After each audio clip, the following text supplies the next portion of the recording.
கிறிஸ்துவில் பிரியமானவர்களே, ஆண்டவராகிய இயேசு கிறிஸ்துவின் நாமத்திலே உங்கள் யாவரையும் வாழ்த்தி ஆசீர்வதிக்கிறேன். இந்த நாளுக்கென்று தேவன் நமக்கு அருளி இருக்கும் ஜீவ வார்த்தை யோபின் புஸ்தகம் 25ஆம் அதிகாரம், அதிலே 2வது வசனம். அதிகாரமும் பயங்கரமும் அவரிடத்தில் இருக்கிறது, அவர் தமது உன்னதமான ஸ்தலங்களில் சமாதானத்தை உண்டாக்குகிறார்.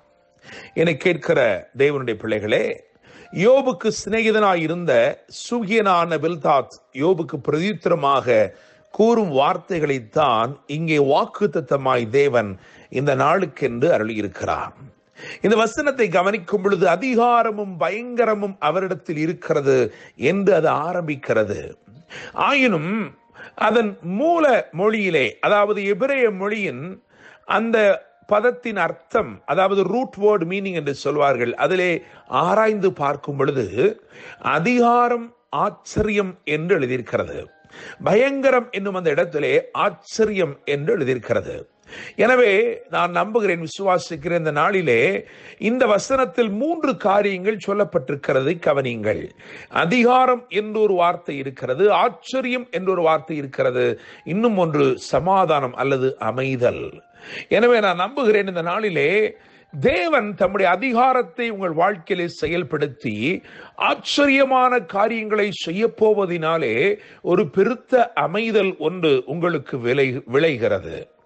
என கேட்கிற தேவனுடைய பிள்ளைகளே, எனவே அதிகாரம், ஆச்சரியம், அமைதல், இந்த 3ஐயும் தேவன் இந்த நாளிலே ஒரு பெருத்த ஆசீர்வாதமாய் உங்களுக்குள்ளே கொண்டு வந்து வைக்கிறார். நம்முடைய தேவன் சமாதான காரணர் என்பதை நாம் அறிந்திருக்கிறோம். அவர் சமாதானத்தை கட்டளையிட வல்லமையுள்ளவர் என்பதையும் அறிந்திருக்கிறோம். இங்கே சொல்லியிருக்கிறது, அவர் தமது உன்னதமான ஸ்தலங்களில் சமாதானத்தை உண்டாக்குகிறவர். எனவே இவர் சமாதான காரணர் மாத்திரமல்ல, சமாதானத்தை கட்டளையிடுகிறவர் மாத்திரமல்ல, இவர் சமாதானத்தையே உண்டாக்குகிற தேவனாய் இருக்கிறார். இந்த நாளிலே உங்களுடைய வாழ்க்கையின் எந்த சூழ்நிலையாயிருந்தாலும் அந்த சூழ்நிலையிலே தேவன் இடைப்பட்டு தம்முடைய அதிகாரத்தை செயல்படுத்தி ஆச்சரியமான விதமாய் அற்புதங்களை செய்து உங்கள் வாழ்க்கையிலே அமைதியை கட்டளையிட போகிறார். இந்த நாளிலும் 3 விதத்திலே, அதாவது வேதத்தில் சொல்லப்பட்டிருக்கிற 3 விதமான அல்லது 3 நிலையிலே வெளிப்பட்ட தேவ சமாதானம் அல்லது அமைதல், அந்த அமைதலை குறித்து நான் உங்கள் வாழ்க்கையில இன்றைக்கு பிரசங்கிக்க விரும்புகிறேன். அவைகளை தேவன் தீர்க்க தரிசனமாய் உங்கள் வாழ்க்கையில நிறைவேற்ற உண்மையுள்ளவராய் இருக்கிறார்.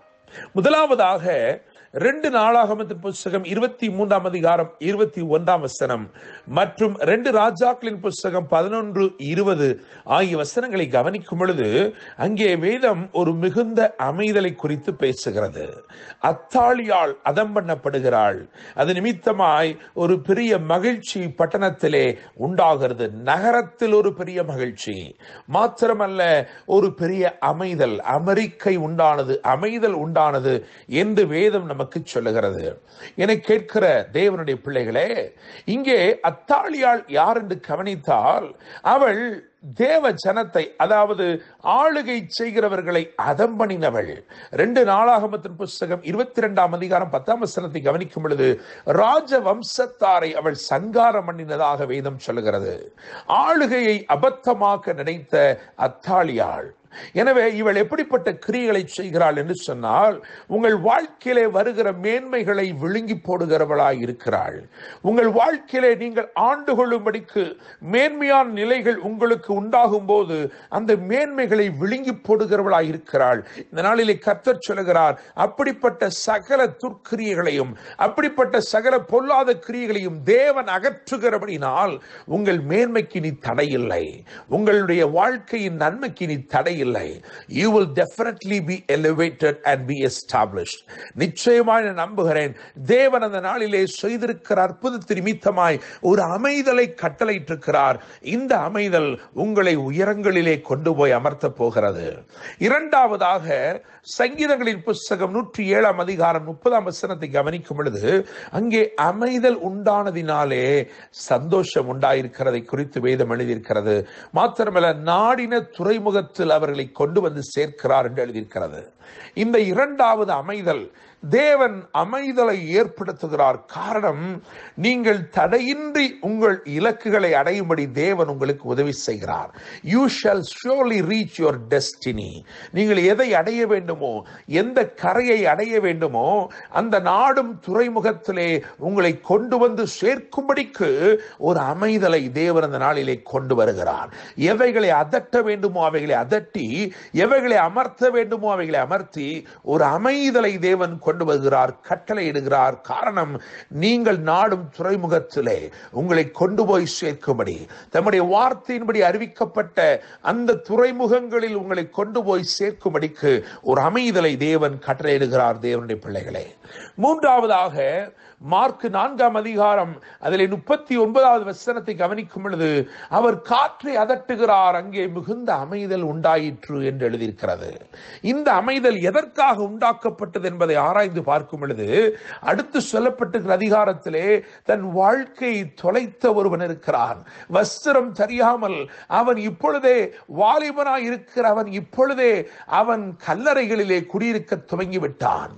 வேத வல்லுநர்கள் சொல்லுகிறார்கள், அவன் பணக்காரனாய் இருந்தானாம், மிகுந்த ஆஸ்தி உள்ளவனாய் இருந்தானாம். ஆனால் பிசாசுகள் அவன் வாழ்க்கையை அலக்களிக்க ஆரம்பித்த பின்பு, அவனை சூறையாட ஆரம்பித்த பின்பு, அவன் சகலவற்றையும் இழந்து, அடையாளம் இழந்து, உருதறியாமல் அவன் இப்பொழுது அழிந்து காணப்படுகிறான். அவன் கல்லறைகளிலே குடியிருக்கிறான். அவன் தன்னை காயப்படுத்திக் கொண்டே இருக்கிறான். ஆனால் வேதம் சொல்லுகிறது, இயேசு அங்கே கடந்து சென்று அங்கே அவனுக்கு மறுவாழ்வு கொடுத்தார். அவன் இழந்த எல்லாவற்றையும் அவன் திருப்பிக் கொள்ளத்தக்கதாய். எனவே நான் நம்புகிறேன், விசுவாசிக்கிறேன், he was able to restore everything. I want to tell you, this day God is going to elevate you and he is going to make you reach your destiny, and also he is going to restore everything that you have lost. நீங்கள் இழந்து போன எல்லாவற்றையும் திருப்ப கொடுக்கும்படிக்கு தேவன் விரும்புகிறார். 3 விதமான அமைதலை தேவன் ஏற்படுத்தி இருக்கிறார். முதலாவது அமைதல் உங்கள் வாழ்க்கையிலே மேன்மையும் ஆச்சரியமான நன்மைகளையும் கொண்டு வருகிறது. இரண்டாவது அமைதல் நீங்கள் நாடின துறைமுகத்தில் உங்களை கொண்டு போய் சேர்க்கிறது. மூன்றாவது அமைதல் உங்களுக்கு ஒரு புதிய அடையாளத்தை கொடுத்து நீங்கள் இழந்த எல்லாவற்றையும் திரும்பமாய் உங்களுக்கு அருளுகிறது. கர்த்தர் தாமே இந்த வார்த்தைகள் மூலமாய் உங்களை ஆசீர்வதிப்பாராக. அதிகாரமும் பயங்கரமும் அவரிடத்தில் இருக்கிறது.